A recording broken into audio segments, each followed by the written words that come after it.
Morning, and with me to share their reporting and their insights, Jonathan Martin of the New York Times, CNN's Peter Hamby. Let's explore the question Alice and Chris and Michaela have started with all morning. Why?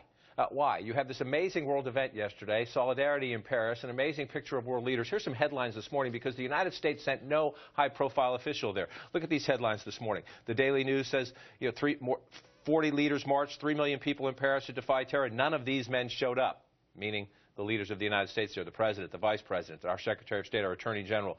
The news says you let the world down. The President ran saying his foreign policy would be built around new alliances and strengthening alliances. Why can't they send somebody? Why wouldn't, if the President couldn't go, why didn't the Vice President couldn't go? If Joe Biden couldn't go, why didn't they change Secretary Kerry's schedule? He says he had a critical commitment in India and he's going later this week.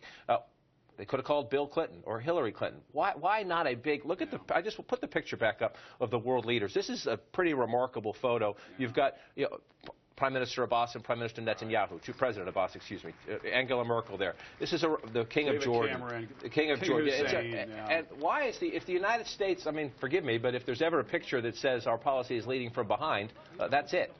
Yeah, and to your point, it seems so obvious here. It seems like diplomacy 101, and it's not just about showing solidarity with France. I mean, other world leaders who are there, are probably looking at the United States saying, I mean, what are you doing here? So, you should send somebody. One of the Kerry's excuse was they were going to send him to India, to sort of develop trade with that country. But look, I mean, India needs us more than we need them. I mean, this is sort of a unifying, huge world event. And again, to your point, this was Obama's sort of calling card coming into office, which is why it seems so shocking. It's stubborn, tone deaf. I don't. Well, and the French twice at American times of need have rallied to our side. I couldn't help, John, thinking when I saw those images of when JFK was killed and Charles de Gaulle was then still alive, the president of France, this imperious sort of 6'4" man marching here in Washington, D.C. at our moment of need.